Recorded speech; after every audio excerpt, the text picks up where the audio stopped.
नमस्कार दोस्तों, केमिस्ट्री के मोस्ट इंपॉर्टेंट क्वेश्चन देख लेते हैं जो कॉम्पिटिटिव एग्जाम के हिसाब से बहुत ही इंपॉर्टेंट होते हैं। तो चलिए देखते हैं। फर्स्ट क्वेश्चन देखते हैं। The purest form of water is, tap water है, रेन वाटर है, डिस्टिल वाटर है या फिर ग्राउंड वाटर है। तो आप ऑप्शन जो है इसका आंसर जो है वो कमेंट जरूर करना पॉज करके वीडियो। तो गाइस जो प्योरेस्ट फॉर्म होता है वाटर का फॉर्मूला क्या होता है? H2O, ठीक है। और इसका जो प्योरेस्ट फॉर्म होता है वो होता है हमारा रेन वाटर, क्योंकि रेन वाटर में क्या होता है, वाटर जो होता है, ग्राउंड वाटर जो होता है उसका इवेपोरेशन होता है और उसके बाद जो है वो कंडेंसेशन होके नीचे आता है। तो उसमें कोई भी चीज़ जो है वो मिलाई नहीं होती, सिर्फ वाटर होता है। और उसी वजह से जो रेन वाटर होता है वो प्योरेस्ट फॉर्म ऑफ वाटर होता है, याद रखना। नेक्स्ट क्वेश्चन है, the material use in manufacture of lead pencil. जो पेंसिल होती है ना उसको हम लीड पेंसिल बोलते हैं। अब एक क्वेश्चन यहाँ पे कभी कभी गाइस ये भी पूछा जाता है कि लीड पेंसिल में लीड जो है वो कितना परसेंटेज में होता है। तो आपको पता होना चाहिए कि लीड पेंसिल में 0% लीड होता है, यानी नाम उसका लीड पेंसिल होता है पर उसमें लीड जो है वो होता ही नहीं है। वो जो लीड पेंसिल बनी होती है वो उसमें जो मटेरियल यूज़ किया जाता है वो होता है जो जिससे हम लिखते हैं वो मटेरियल होता है ग्रेफाइट का, ठीक है। नेक्स्ट क्वेश्चन देखते हैं। इफ द ऑल द, ये सबसे पहले ये क्वेश्चन को समझिए, इसका मीनिंग क्या है। कभी कभी क्या होता है हमें क्वेश्चन समझ में ही नहीं आता। If all bullets could not be removed from the gunshot injury of a man, it may cause the poisoning by। देखिए, अगर किसी इंसान को गोली लगी है और वो गोली अगर निकाली नहीं गई, वो गोली वैसे की वैसी अगर उसकी बॉडी में रही, तो कौन सी चीज़ जो है जो उसको पॉइजनिंग करती है। अब जो बुलेट होती है इसमें सबसे ज़्यादा मात्रा में होता है लीड, और लीड की वजह से जो है वो उसको पॉइजनिंग जो है वो हो सकती है, जो ब्रेन पे काफ़ी असर डालती है, ठीक है। तो आपको पता होना चाहिए कि अगर किसी को बुलेट लगी यानी गोली लगी और गोली को अगर निकाला नहीं गया तो उसमें जो लीड होता है उससे जो है वो इंसान के अंदर पॉइजनिंग हो सकता है, जो ब्रेन पे बहुत ज़्यादा असर डालता है। नेक्स्ट क्वेश्चन है, एसिड इन गैस्ट्रिक जूस। देखिए, हम जो खाना खाते हैं तो खाना खाने के बाद पचने के लिए जो गैस्ट्रिक जूस हमारे बॉडी में बनता है उसका नाम क्या है। तो इसमें बहुत सारे बच्चे कंफ्यूज होते हैं कि सल्फ्यूरिक एसिड है या फिर HCl यानी हाइड्रोक्लोरिक एसिड है। तो आपको पता होना चाहिए वो होता है HCl यानी हाइड्रोक्लोरिक एसिड। चलिए गाइस, नेक्स्ट क्वेश्चन देखते हैं। Plaster of Paris is made by the partial dehydration of. देखिए, सिंपल इसको ऐसा भी बोला जा सकता है कि प्लास्टर ऑफ पेरिस किससे बनाया जाता है, यानी किससे हमें जो है वो प्लास्टर ऑफ पेरिस मिलता है। तो इसका देखिए, सबसे पहले तो अगर हम प्लास्टर ऑफ पेरिस का फार्मूला देखें तो ये होता है CaSO4 पार्शियल H2O यानी हाफ ऑफ H2O, ठीक है। अब इसका जो गाइस इसको जो मिलाया जाता है, यानी ये पार्शियल डिहाइड्रेशन किसका किया जाता है, तो पार्शियल डिहाइड्रेशन किया जाता है जिप्सम सॉल्ट का, ठीक है। जिप्सम सॉल्ट का जो है वो पार्शियल डिहाइड्रेशन किया जाता है। अगर हम जिप्सम की बात करें तो इसका फार्मूला है ट्वाइस H2O, इसका डिहाइड्रेशन किया जाता है। और ये जो है वो जो 2H2 है, ट्वाइस H2 है, ये सिर्फ जो है वो हाफ ऑफ H2O रह जाता है, ठीक है। तो ये कन्वर्ट हो जाता है जिप्सम प्लास्टर ऑफ पेरिस में। यानी याद रखना कि जिप्सम का जो फॉर्मूला है वो है CaSO4 ट्वाइस H2O, और जो प्लास्टर ऑफ पेरिस होता है इसका फॉर्मूला है CaSO4 हाफ ऑफ H2O। तो जो प्लास्टर ऑफ पेरिस है is made by the partial dehydration of gypsum salt. तो जिप्सम सॉल्ट से, या फिर जिप्सम भी हम बोल सकते हैं, उसका पार्शियल डिहाइड्रेशन करके हमें प्लास्टर ऑफ पेरिस जो है वो मिलता है। नेक्स्ट क्वेश्चन देखते हैं। Water can be separated from the alcohol water mixture. अगर हमारे पास अल्कोहल और वाटर का मिक्सचर है और हमें अल्कोहल और वाटर अगर सेपरेट करना है तो हम किस प्रकार की या कौन सी प्रोसेस यूज करके उसको सेपरेट कर सकते हैं। तो सिंपल है गाइस, तो बहुत बार देखा गया है कि ऑप्शन जो है वो डिस्टिलेशन ही होता है। डिस्टिलेशन जो है वो यूज़ करके, डिस्टिलेशन की प्रोसेस यूज़ करके हम अल्कोहल वाटर का मिक्सचर जो है वो सेपरेट कर सकते हैं, क्योंकि उनके बॉइलिंग पॉइंट जो है वो अलग अलग होते हैं और उस अलग अलग बॉइलिंग पॉइंट के हिसाब से हम जो है वो डिस्टिलेशन प्रोसेस करके अल्कोहल वाटर का मिक्सचर जो है वो कर सकते हैं। मिल्क शुगर इज, देखिए मिल्क शुगर इज यानी इसका मीनिंग ये है कि मिल्क के अंदर भी शुगर होती है। तो मिल्क के अंदर जो शुगर पाई जाती है उसको क्या बोला जाता है। तो मिल्क के अंदर जो शुगर पाई जाती है गाइस उसको लैक्टोज बोला जाता है। आपने बहुत सारे सुना होगा, लैक्टोज, फ्रुक्टोज, ग्लूकोज। तो उनमें से जो मिल्क के अंदर जो शुगर पाई जाती है उसको हम बोलते हैं लैक्टोज, याद रखना, ठीक है। नेक्स्ट क्वेश्चन है, petroleum is a mixture of. जो पेट्रोलियम होता है वो किस किस चीज़ों का मिक्सचर होता है, तो वो मिक्सचर होता है गाइस हाइड्रोकार्बन का। अब हाइड्रोकार्बन का मीनिंग क्या होता है, हाइड्रोकार्बन का मीनिंग होता है compound containing carbon and hydrogen, जिसमें सिर्फ कार्बन और हाइड्रोजन होता है तो उसको हम हाइड्रोकार्बन बोलते हैं। और ये जो पेट्रोलियम है ये किसका मिक्सचर होता है, तो ये मिक्सचर होता है हाइड्रोकार्बन्स का।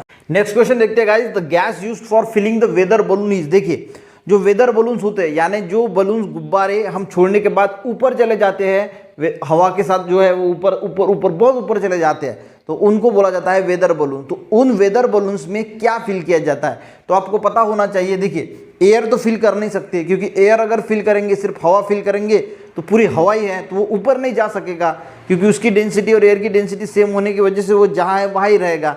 तो हमें एयर से लाइटर गैस फिल करनी पड़ेगी। अब लाइटर कौन होता है, हाइड्रोजन होता है और हीलियम होता है, पर हाइड्रोजन हम फिल नहीं करते क्योंकि हाइड्रोजन कंबस्टिबल है, ऊपर जाके आग लग सकती है, ठीक है, और इसीलिए हम उसमें फिल करते हैं हीलियम गैस, ठीक है। ये आपको पता होना चाहिए कि जो वेदर बलून्स होते हैं उनमें हीलियम फिल किया जाता है। कभी कभी ये भी पूछा जाता है कि हीलियम क्यों फिल किया जाता है, तो ये नॉन कंबस्टिबल होता है, यानी जलता नहीं है, इसलिए हम उसमें हीलियम जो है वो फिल करते हैं।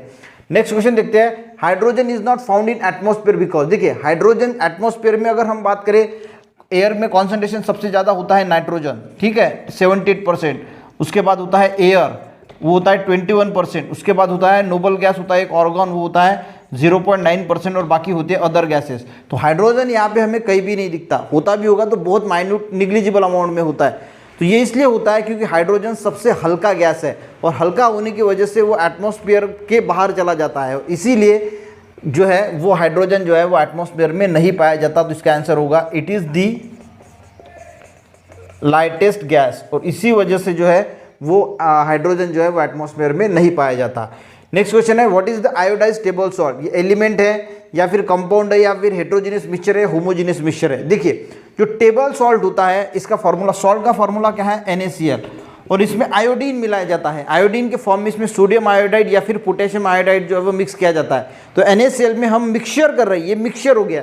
तो ये तो पता हो गया किसका, NaCl और सोडियम आयोडाइड या फिर पोटेशियम आयोडाइड, तो ये हो गया मिक्सचर। अब इसमें अलग अलग चीज़ें हैं क्योंकि NaCl है और सोडियम या फिर पोटेशियम आयोडाइड मिक्स किया है, एक ही होता है तो हम उसको होमोजेनियस बोलते हैं, पर अलग अलग चीज़ें हैं तो ये मिक्सचर कैसा होगा, ये होगा हेट्रोजीनियस मिक्सचर। तो टेबल सॉल्ट जो है, आयोडाइज सॉल्ट जो है वो कौन सा मिक्सचर होता है, हेट्रोजीनियस मिक्सचर। नेक्स्ट क्वेश्चन देखते हैं, which one organic compound has Frooti smell, देखिए ऐसा कौन सा ऑर्गेनिक कंपाउंड है जिसको फलों की जैसी फ्रूटी स्मेल आती है, जैसे फलों की स्मेल आती है उस प्रकार की स्मेल किस ऑर्गेनिक कंपाउंड को होती है, तो वो होती है गाइस ईस्टर को, ठीक है। ईस्टर जो है इसकी जो स्मेल होती है वो फ्रूटी स्मेल होती है, यानी जो सिर्फ फलों की स्मेल होती है उस प्रकार की स्मेल होती है ईस्टर की। तो चलिए गाइस नेक्स्ट क्वेश्चन देखते हैं, which material use to make the electric heater coil, देखिए जो इलेक्ट्रिक हीटर होता है उसमें जो कॉइल होता है वो किस मटेरियल से बना होता है, तो वो बना होता है गाइस निक्रोम का। अब निक्रोम का इसलिए बनाया होता है क्योंकि जो इलेक्ट्रिक हीटर्स होते हैं इसमें बहुत ज़्यादा हीट होती है, तो अगर ऐसा सब्सटेंस चाहिए जो ज़्यादा हीट में भी मेल्ट ना हो, यानी उसका मेल्टिंग पॉइंट ज़्यादा हो, तो मेल्टिंग पॉइंट जो है निक्रोम का ज़्यादा होता है और इसीलिए निक्रोम का इस्तेमाल जो है वो इलेक्ट्रिक हीटर में होता है। नेक्स्ट क्वेश्चन देखते हैं, by product of obtain bye soap industries, देखिए जब सोप यानी साबन बनती है तो साबन के साथ और कौन सा सब्सटेंस बनता है, तो साबन बनने की जो प्रक्रिया होती है इसको हम बोलते हैं सैपोनिफिकेशन, ठीक है। अब सैपोनिफिकेशन प्रोसेस में सोप बनती है और इसके साथ बनता है ग्लिसरॉल, तो इसका बाय प्रोडक्ट क्या होगा, यानी सोप के साथ क्या बनता है, तो उसके साथ बनता है ग्लिसरॉल। नेक्स्ट क्वेश्चन है, the flavour of apple is mainly due to which one, देखिए जो फ्लेवर होती है एप्पल की, अगर आपने कभी एप्पल खाया तो आपको एक स्मेल आती है, वो स्मेल जो होती है वो थोड़ी सी आपको जो है वो दारू की तरह लगती है। अगर आपने गौर से देखा होगा तो दारू की तरह थोड़ी सी स्मेल होती है, और दारू को ही हम क्या बोलते हैं, उसको बोला जाता है इथेनॉल, यानी ही हम उसको बोल सकते हैं इथिल अल्कोहल। तो जो स्मेल होती है वो इसमें इथिल अल्कोहल होता है, तो इसी वजह से जो है वो फ्लेवर होती है एप्पल की ड्यू टू इथेनॉल यानी इथिल अल्कोहल की वजह से। नेक्स्ट क्वेश्चन है, for determination of age of which carbon dating is used, देखिए कार्बन डेटिंग का मैंने एक स्पेशल वीडियो बनाया है, आप जाके देख लेना, carbon dating Alibaba online learning, पूरा कार्बन डेटिंग क्या होता है ये आपको समझ में आएगा। पर कार्बन डेटिंग जो है वो किसके लिए, किसकी एज जो है वो डिटर्मिनेशन करने के लिए यूज़ किया जाता है, तो आपको पता होना चाहिए कि जो कार्बन डेटिंग प्रोसेस होती है वो फॉसिल्स यानी जो जीवाश्म होते हैं एंड रॉक्स, इनकी जो एज होती है यानी ये कितने पुराने हैं, 1000 साल पुराने हैं, लाख साल पुराने हैं या फिर करोड़ों साल पुराने हैं, तो इनकी एज रॉक की यानी जो पत्थर होते हैं, जो फॉसिल्स यानी जो जीवाश्म होते हैं, तो इनकी एज क्या है, ये कितने पुराने हैं, इसको डिटर्मिनेशन करने के लिए हम इस्तेमाल करते हैं कार्बन डेटिंग का। तो यहाँ पे गाइज हमने 16 मोस्ट इंपॉर्टेंट केमिस्ट्री के क्वेश्चन जो है वो कंप्लीट किए हैं। आई होप आपको वीडियो अच्छा लगा तो एक लाइक ज़रूर कीजिएगा, और ये सीरीज़ केमिस्ट्री की ऐसी ही चलती रहेगी। इसके बाद बायोलॉजी, फिजिक्स सारे हम कंप्लीट करेंगे। सिर्फ आप जो है वो इसको रेगुलर वॉच करते रहिए। मिलते हैं नेक्स्ट वीडियो में, तब तक के लिए जय हिंद।